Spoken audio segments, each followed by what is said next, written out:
Hi, welcome back to Sharpening Heart. Our new story is ready. Enjoy watching. The moment that old watchmaker's face went pale, I knew something was terribly wrong.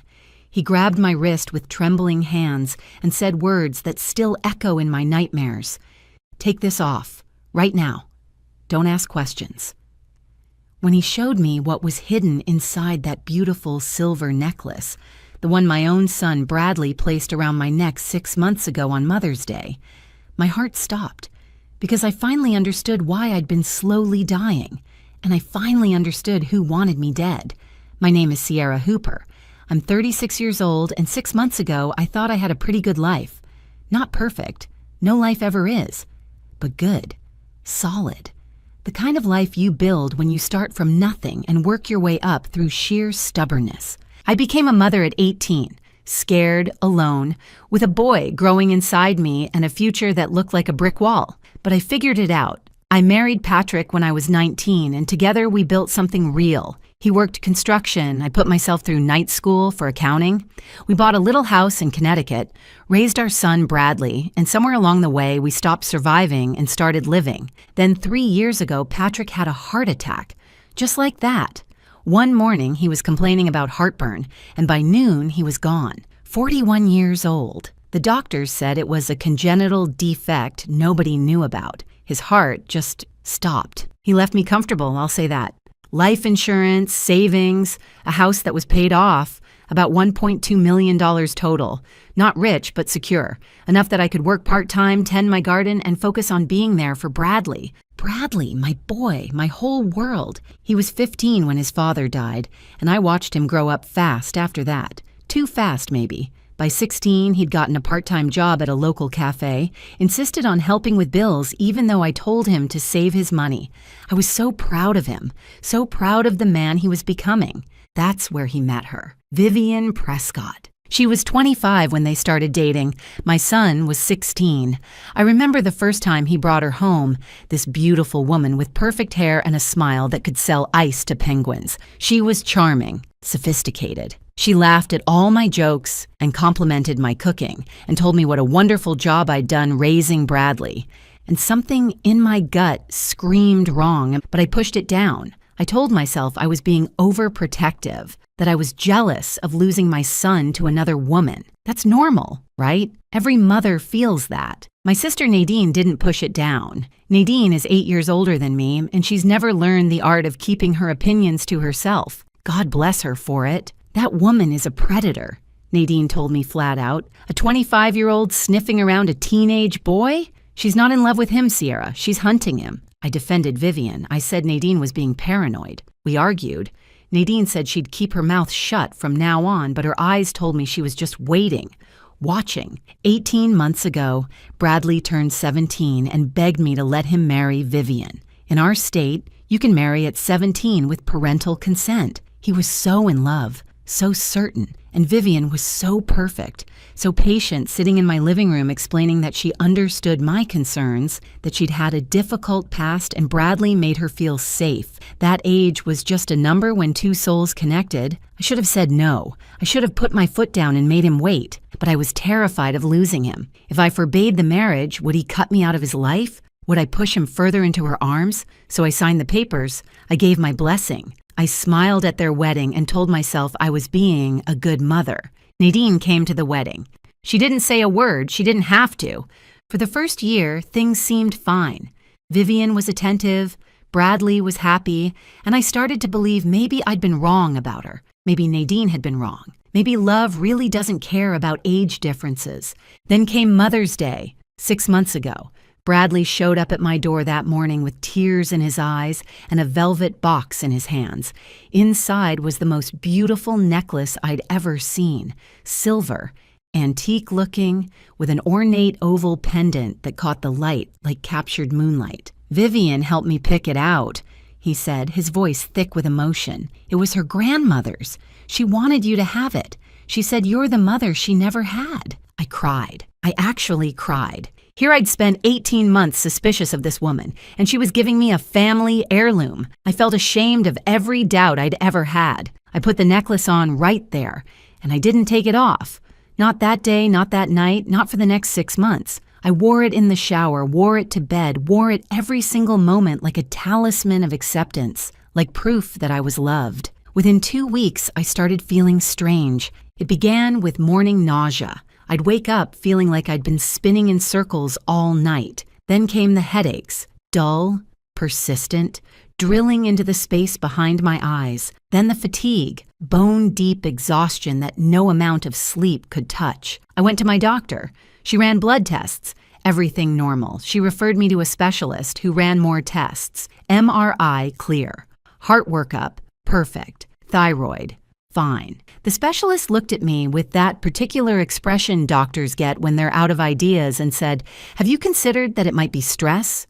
Anxiety? You've been through a lot." 3 specialists, 12 blood tests, and the best they could offer was, "Have you tried yoga?" Honey, I could barely lift my head off the pillow, and they wanted me to do downward dog. I started keeping a journal of my symptoms. The nausea was always worst in the morning, right after I woke up. After sleeping 8 hours with the necklace pressed against my chest, I wrote it down but didn't connect it. Why would I? It was just a necklace, a gift from my son. Nadine noticed I was getting worse. She came for her weekly visit and couldn't hide her shock at how gray I looked, how thin I'd become. "You wear that thing even to bed?" she asked, nodding at the necklace. "It was a gift from Bradley," I said, more defensive than I meant to. "It was picked by his wife. There's a difference." We argued, again. She left hurt, and I spent the rest of the night crying and clutching the pendant against my heart. My son went from calling me 3 times a day, "Mom, how do I do laundry? Mom, can you freeze cheese?" to barely returning my texts. Now I was lucky to get a thumbs-up emoji. Marriage doesn't just change men. It apparently gives them amnesia about their mother's phone number. But I had no idea how deep the betrayal went. Not yet. Before we continue, if you're enjoying this story, please hit that subscribe button and tell me in the comments where you're watching from and what time it is there. I read every single comment, and it means the world to me. Thank you so much for being here. 3 months into wearing that necklace, I barely recognized myself in the mirror. I'd lost 18 pounds, not through any diet. I simply couldn't keep food down. My clothes hung off my frame like I was borrowing someone else's wardrobe. My thick brown hair, the hair Patrick used to run his fingers through and call my crowning glory, started coming out in clumps. I'd brush it in the morning and stare at the hairbrush like it had betrayed me. Some mornings, my hands trembled so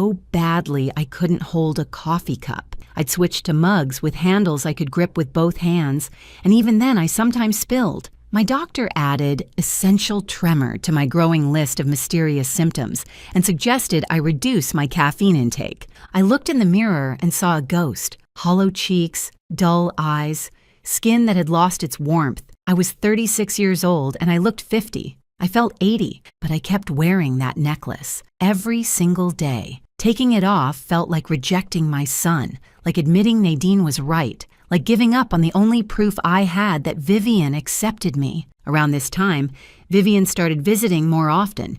She'd show up 2-3 times a week with containers of food. "I made you some soup, Sierra.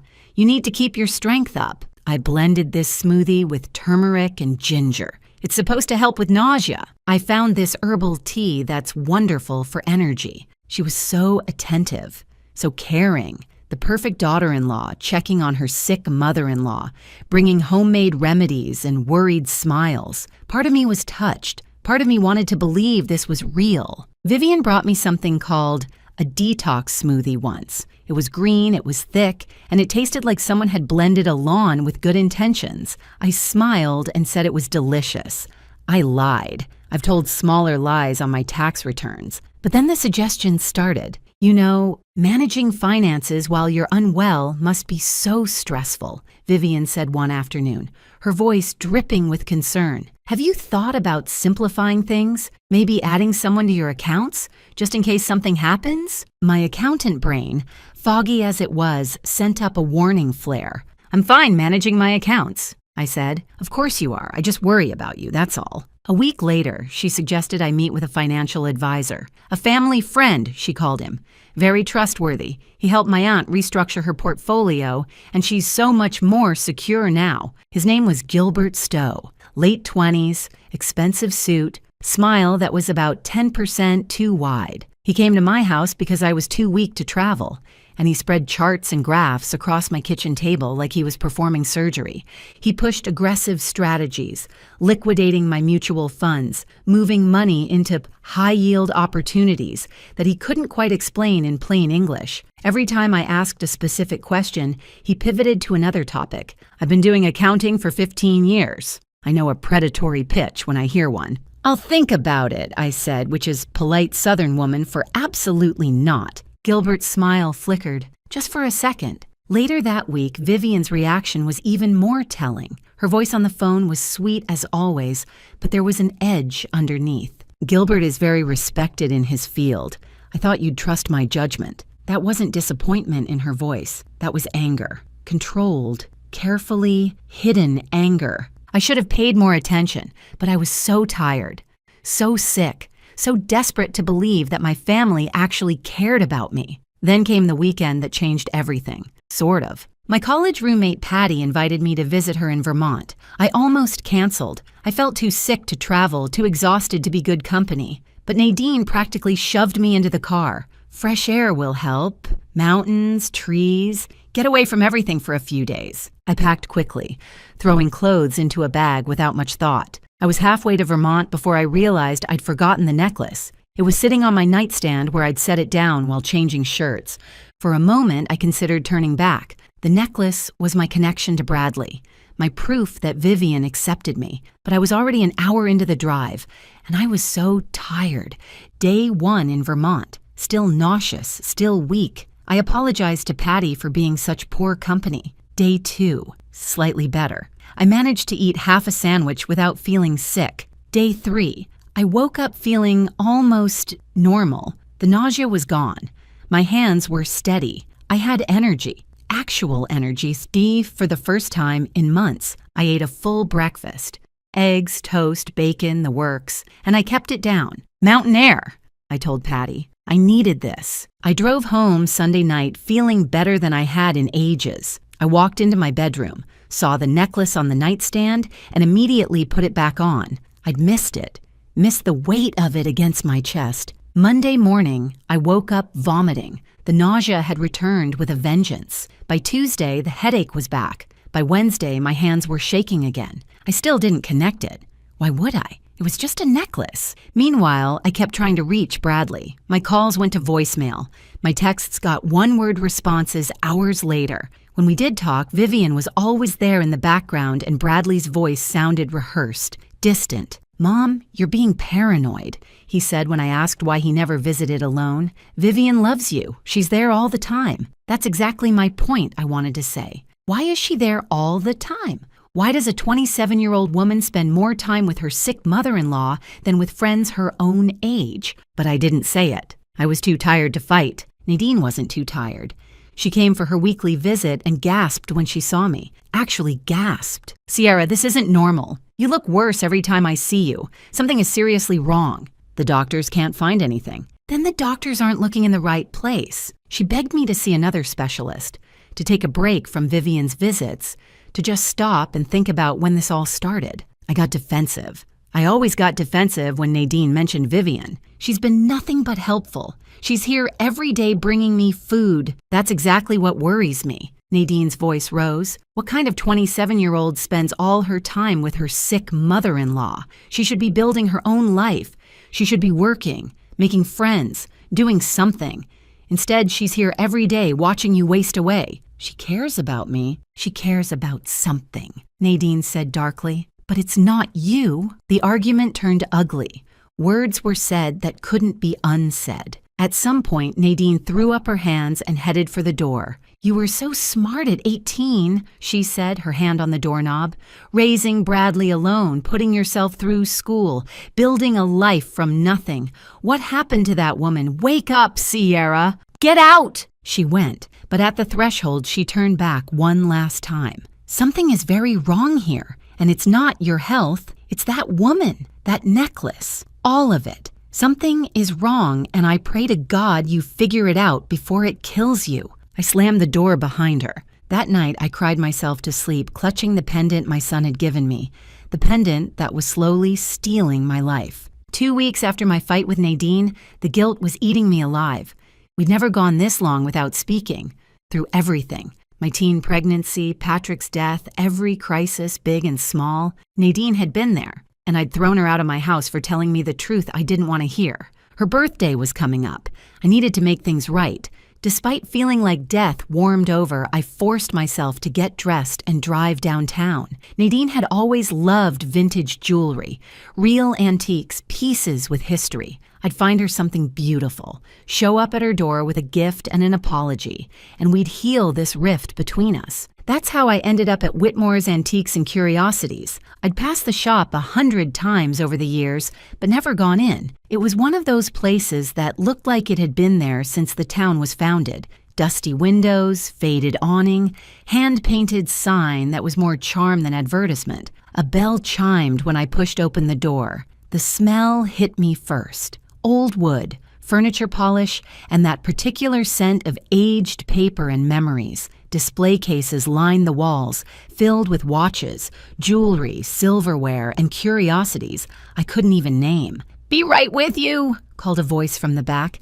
An elderly man emerged from behind a curtain. He was at least 75, maybe 80, with silver hair and kind eyes behind thick glasses. He moved slowly but steadily, wiping his hands on a cloth. "My son runs the shop now," he said by way of introduction.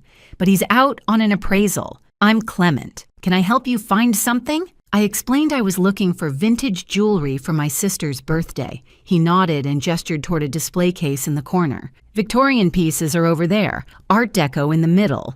If you're looking for something truly special, I have some estate pieces in the back that just came in." I browsed for a while, occasionally touching my own necklace out of habit. The weight of it had become so familiar that I didn't even notice anymore. It was just part of me. But Clement noticed. "That's an interesting piece you're wearing," he said, his eyes on my pendant. "May I see it?" I unclasped the necklace and handed it over without thinking. Clement carried it to the counter and pulled out a jeweler's loupe, one of those magnifying glasses that lets you see every tiny detail.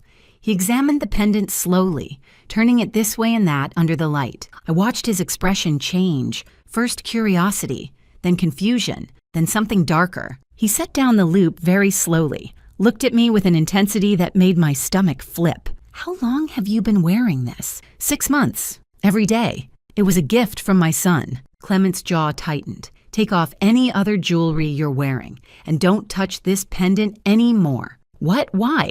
"Just trust me. Please." 50 years in the jewelry trade, he told me as he led me to his workbench in the back. Started as an apprentice watchmaker at 17. Spent 15 years as a quality inspector for a major jewelry manufacturer, catching counterfeits and identifying dangerous materials. Seen things that would curl my hair. "This pendant," he said, pointing with a tool instead of his finger, "has a hidden compartment." My blood chilled. "A what?" He showed me a seam so tiny it was invisible to the naked eye. Even under his magnifying glass, I could barely see it. "Modern work," Clement said, "disguised to look antique.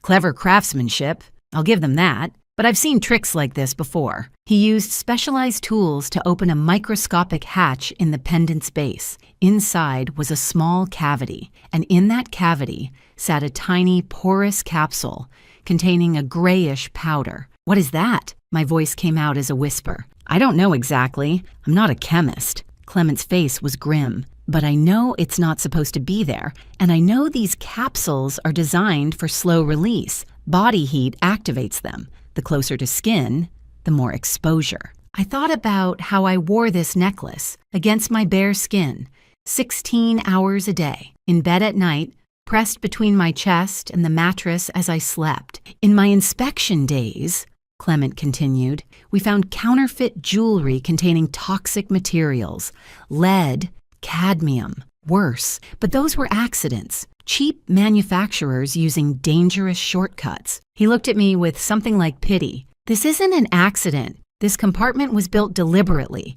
Someone put this substance here on purpose." My mind raced through 6 months of symptoms. The nausea that started 2 weeks after I began wearing the necklace, the hair loss, the tremors, the fatigue so deep I felt like I was drowning in it. The weekend in Vermont without the necklace, feeling better, coming home, putting it back on, getting sick again. My hands started shaking, not from poison this time, but from the dawning horror of understanding. "This necklace," I said slowly.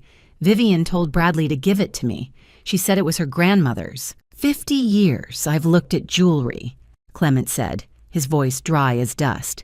"Seen fakes, seen frauds, seen things that would make your hair curl. But this is a first. Someone spent good money making something beautiful that could kill you. At least most poisoners have the decency to be cheap about it." I would have laughed if I wasn't fighting the urge to scream. "You need to get this tested at a laboratory," Clement said firmly.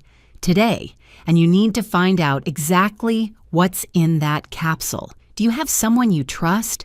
Someone who isn't connected to whoever gave you this?" I thought of Nadine, the sister I'd pushed away, the sister who'd tried to warn me for 2 years. "Yes," I whispered, "I have someone." I drove to Nadine's house in a daze, the necklace sealed in a plastic bag on my passenger seat like a venomous snake. Tears streamed down my face, but I barely noticed. My brain was processing what my heart couldn't accept. Vivian had given me this necklace. Vivian had been watching me get sicker and sicker. Vivian had been bringing me food, checking on me, playing the concerned daughter-in-law, while I was dying from a poison she'd hung around my neck. I pounded on Nadine's door until my fists hurt. She opened it ready to argue, saw my face, and every trace of anger melted away. "Sierra, what happened? What's wrong?" "I'm sorry," I sobbed. "I'm so sorry. You were right. You were right about everything." Inside, I showed her the necklace, told her what Clement had found, watched her face cycle through shock, horror, and finally a cold, hard fury I'd never seen before. "I'm gonna kill her," Nadine said flatly. "No, we need proof first." "You're the proof. You've been poisoned for 6 months. We need to know what's in that capsule. We need evidence that can't be denied." I grabbed her hands. "Please, Nadine, help me do this right." She stared at me for a long moment. Then she nodded. "I know a private laboratory. Friend of mine from my hospital days. She runs toxicology testing. We can have results in 48 hours. We sealed the necklace in a fresh evidence bag, drove to the lab, and handed it over with instructions to test every substance in that hidden compartment. Then we went back to Nadine's house and waited. 2 days. 48 hours of drinking tea and pacing and jumping every time the phone rang. My daughter-in-law gave me a necklace that's slowly killing me, and here I thought the worst gift I'd ever gotten was a vacuum cleaner from my ex-boyfriend. At least that one only sucked metaphorically. Nadine didn't laugh at my joke, neither did I. When the call finally came, I answered with shaking hands. The substance in the capsule was thallium sulfate. Thallium, a colorless, odorless poison that's been the weapon of choice for murderers since the 19th century. It attacks the nervous system, the gastrointestinal tract, the hair follicles. In small doses over time, it mimics a dozen other illnesses. Doctors never think to test for it because poisoning is the last thing they expect. Every symptom I'd had was textbook thallium poisoning. At my rate of exposure, the lab tech told me, another 6 to 8 months would have caused permanent organ damage. A year would probably have killed me. I sat in my sister's kitchen, lab report in my hands, and for the first time in 6 months, I didn't cry. I was done crying. Now I was angry. If you're still with me, and I really hope you are, please take a second to subscribe to this channel. Every subscription helps me keep telling these stories. And if you're wondering what happens next, trust me, you don't want to miss this. Thank you from the bottom of my heart. The lab report changed everything. Thallium sulfate. 6 months of slow poisoning. A death sentence disguised as a family heirloom. I sat at Nadine's kitchen table staring at those words until they blurred. Part of me had hoped, prayed, that Clement was wrong. That the substance would turn out to be something harmless, some weird residue from manufacturing, anything other than what it was. But hope doesn't change chemistry. "We need to go to the police," Nadine said. "Right now, tonight, and tell them what? That my daughter-in-law gave me a poison necklace?" I shook my head. "Vivian will deny everything. She'll say I'm crazy, that the illness has affected my mind. She'll have Bradley defend her." "You have proof." Nadine jabbed her finger at the lab report. "I have proof that there's poison in the necklace. I don't have proof that Vivian put it there. I don't have proof she knew what was in it." I rubbed my temples. She's smart, Nadine. She's been planning this for months, maybe longer. If we go in half-cocked, she'll slip away. Nadine was quiet for a moment. Then she picked up her phone. I know someone, she said. Someone who can help us do this right. Detective Monica Reyes had grown up 3 houses down from Nadine and me. We'd played together as kids, lost touch as adults, and reconnected a few years ago at our mother's funeral. Monica had spent 25 years in law enforcement, the last 10 as a senior detective with the Connecticut State Police. She came to Nadine's house that night, off-duty in jeans and a worn sweater. She listened to everything without interrupting. The necklace, the symptoms, Clement's discovery, the lab results. When I finished, she sat back and let out a long breath. Attempted murder, she said quietly. 1st degree. Premeditated, methodical, designed to look like natural illness. She looked at me with something like respect. You're lucky to be alive, Sierra. I don't feel lucky. I feel stupid. Don't. Monica's voice was firm.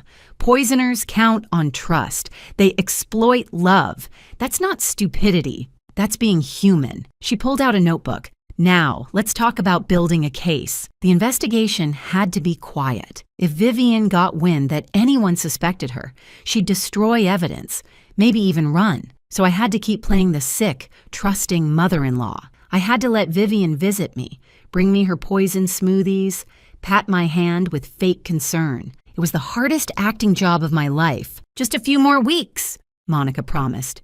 Let us do our work. The work was extensive. Monica's cyber unit traced the purchase of thallium sulfate. It had been bought through a shell company, paid for with cryptocurrency. Someone had tried very hard to cover their tracks, but criminals always make mistakes, and Vivian was no exception. The shell company's registration led to a P.O. box. The P.O. box led to an LLC, and that LLC was connected to an email address, vivianp2019@gmail.com. Vivian's college email, the one she'd probably forgotten she still had. The necklace itself was traced to an overseas jeweler who specialized in custom pieces with concealed compartments. His legitimate business was hiding emergency medication for people with severe allergies, a secret dose of epinephrine in a pendant, that sort of thing. But for the right price, he didn't ask questions about what went into those compartments. Vivian had found a darker use for his services, but Monica wanted more. Email records were good, but they could be disputed. She wanted Vivian on tape. She wanted her to incriminate herself. We need to give her an opportunity she can't resist, Monica said during one of our planning sessions, something that makes her drop her guard. I thought about Vivian's suggestions over the past months, the financial advisor, the power of attorney, her constant gentle pressure to simplify my finances. She wants my money, I said slowly. She's been trying to get access to my accounts for months. What if I finally say yes? Monica smiled.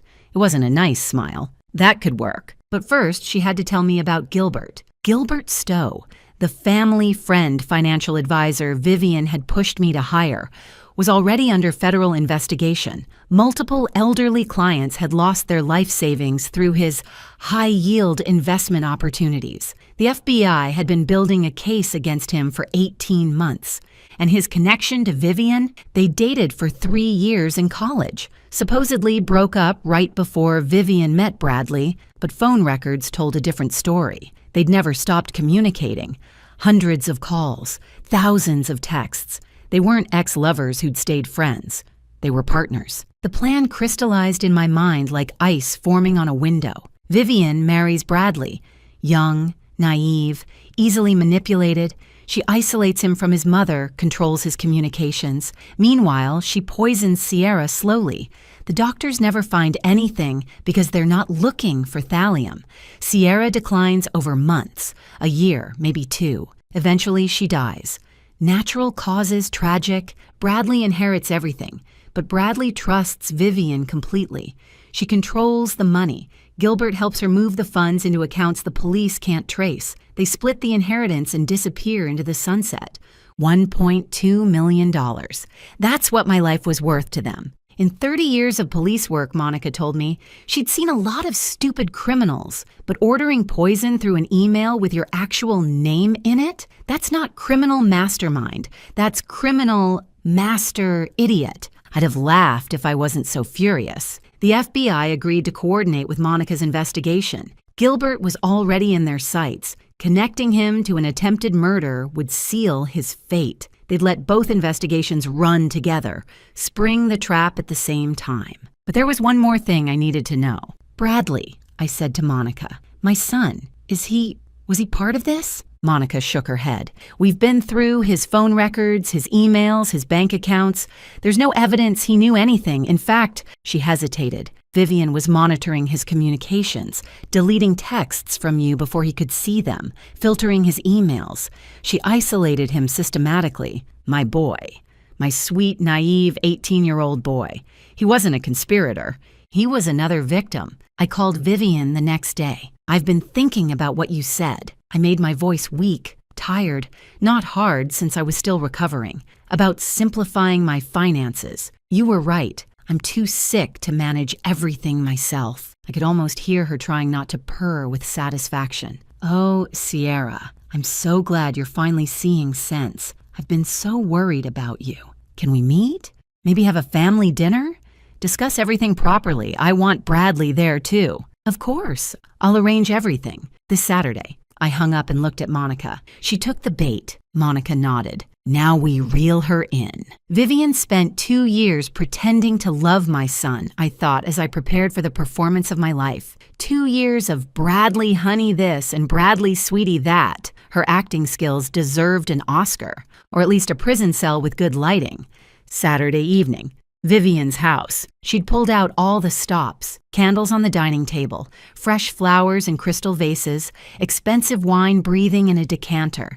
The house smelled like roasted chicken and rosemary and betrayal. A woman I didn't recognize sat in the corner with a leather folder on her lap. This is Patricia, Vivian said smoothly. She's a notary. I thought we'd make everything official tonight.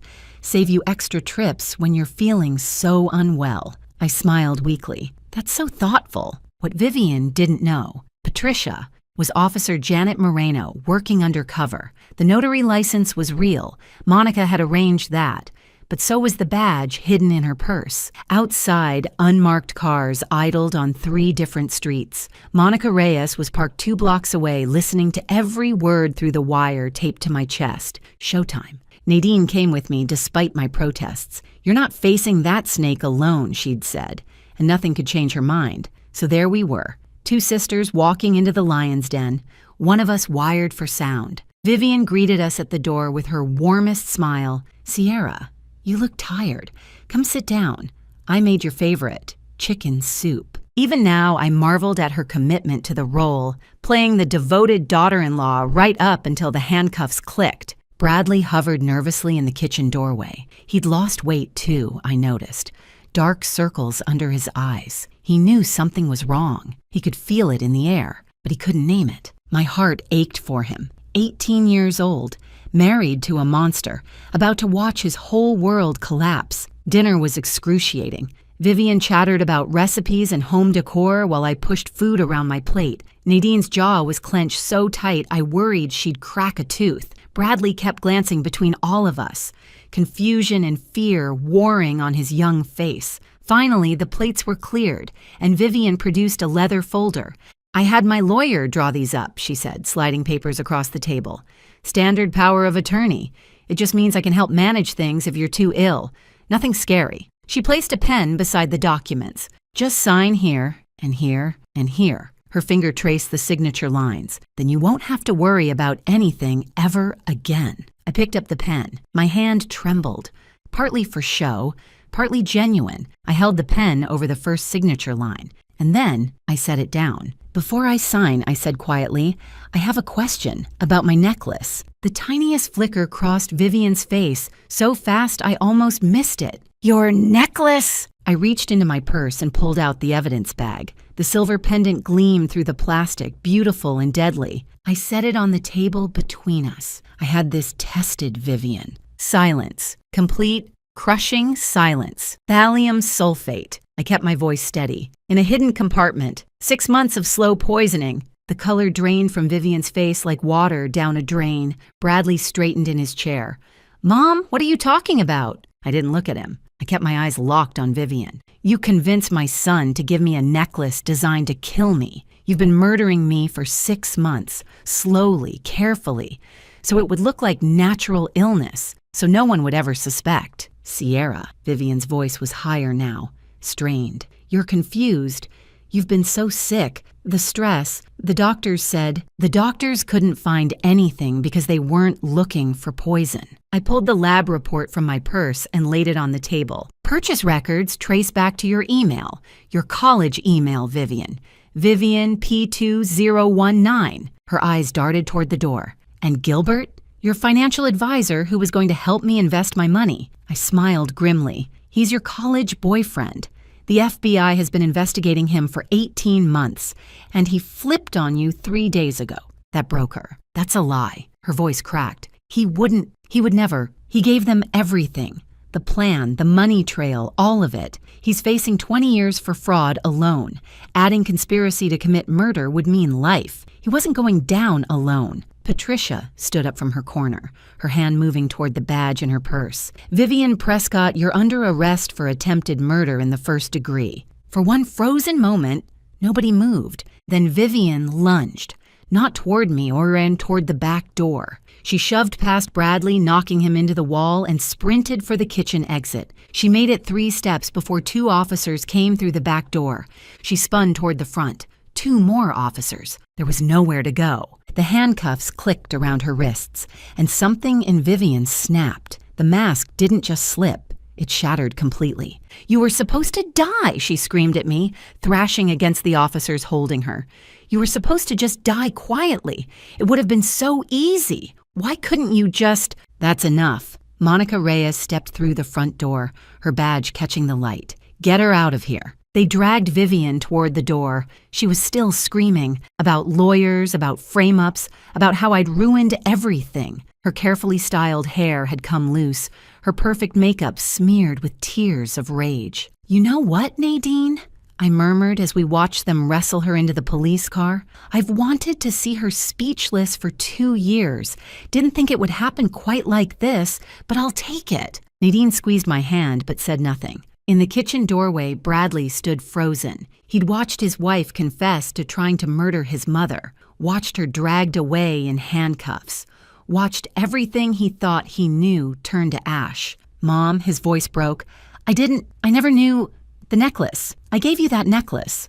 I went to him, took his face in my hands, the way I used to when he was small and crying over a scraped knee. "You didn't know, sweetheart. She fooled us both, but Listen to me. Bradley, look at me." I waited until his red-rimmed eyes met mine. "You were manipulated by someone who's very, very good at manipulation. She targeted you because you're young and trusting and good. None of this is your fault." He collapsed against me, sobbing like the child he still partly was. 18 years old. He should have been worrying about college applications and first apartments, not watching his wife get arrested for attempted murder. I held him in the ruins of the evening and let him cry. That same night, across town, Gilbert Stowe was pulled over by federal agents while trying to reach the airport. He had a one-way ticket to Costa Rica in his pocket and $300,000 in wire transfers pending on his laptop. He didn't resist. He knew it was over. On his computer, agents found emails with Vivian detailing every step of the plan. On his phone, photos of my financial documents that Vivian had photographed during her visits. A complete roadmap of exactly how they intended to steal my life savings after they'd stolen my life. Both of them were in custody before midnight. I slept that night for the first time in 6 months without a single nightmare. The trial lasted 3 weeks. Vivian's lawyers tried everything. They claimed the evidence was planted. They claimed I was mentally unstable. They claimed Gilbert had acted alone and manipulated their innocent client. The jury didn't buy a word of it. The emails were too detailed, the purchase records too clear. And when the prosecution played the recording from my wire, Vivian screaming, "You were supposed to die," the jury's faces told me everything I needed to know. Guilty. Attempted murder in the 1st degree. Conspiracy to commit murder. Fraud. 25 years to life. No possibility of parole for 20 years. Vivian showed no emotion when the verdict was read. She just stared at me across the courtroom with cold, empty eyes. I stared right back. Gilbert took a plea deal in exchange for his testimony. 18 years federal prison for conspiracy and fraud. He cried during his sentencing hearing. Vivian didn't even glance his way. I thought about what 25 years meant. Vivian was 27 now. She'd be at least 47 before she could even apply for parole. Probably older. Her youth, her beauty, her plans, all of it rotting away in a cell. Some might call that karma. I call it justice. Within 2 weeks of taking off that necklace for good, my nausea stopped completely. Within a month, I noticed new hair growing in, soft and fuzzy like a baby's, filling in the patches where it had fallen out. Within 3 months, I'd gained back the weight, and the color had returned to my cheeks. My doctor called it remarkable. Whatever was wrong, your body has completely recovered. I just smiled and said, I got rid of some poison in my life. The necklace itself went to a forensic science program at a local university. Let it teach future investigators what evil looks like when it's wrapped in silver and given with a smile. Bradley filed for divorce while Vivian was awaiting trial. It was finalized before she was sentenced. He didn't contest anything, just wanted his name separated from hers as quickly as possible. He moved back home for a while. Needed his mom, he said. Needed to remember what real family felt like. Slowly, day by day, I watched my son come back to me. The boy who used to call 3 times a day with questions about laundry and cheese. The boy who told me everything. He started therapy. He's still going, 18 years old, and he's already learned that love can be a weapon, that trust can be exploited, that not everyone who smiles at you has your best interests at heart. Hard lessons, but he's learning them. And me, I made things right with Nadine. Every Sunday now, dinner at her place or mine. No exceptions. She never says, I told you so. She doesn't have to. Our new inside joke, trust your sister. Especially about jewelry. It's a Tuesday afternoon, 6 months after the sentencing. I'm in my garden, planting new roses. The sun is warm on my back, and my hands are steady, strong. Nadine comes through the back gate with 2 glasses of iced tea. She settles into the chair beside me and watches me work the soil. You know what I keep thinking about?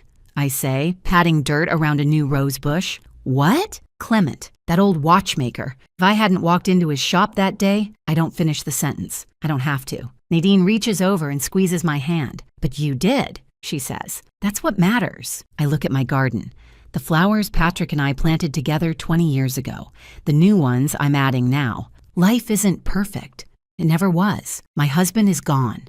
My son is healing from wounds that will leave scars. I spent 6 months being slowly murdered by someone I'd welcomed into my family. But I'm still here. Every breath, every morning, every moment. Some lessons we learn gently. Others nearly kill us. Trust the people who love you enough to tell you hard truths. Pay attention when something feels wrong, even if you can't explain why. And remember, always remember, that sometimes the most dangerous poison comes wrapped in the prettiest package. Thank you so much for watching. More of my most interesting stories are already on your screen. Click left or right now and don't miss the best part. You will absolutely love it. See you in the next story.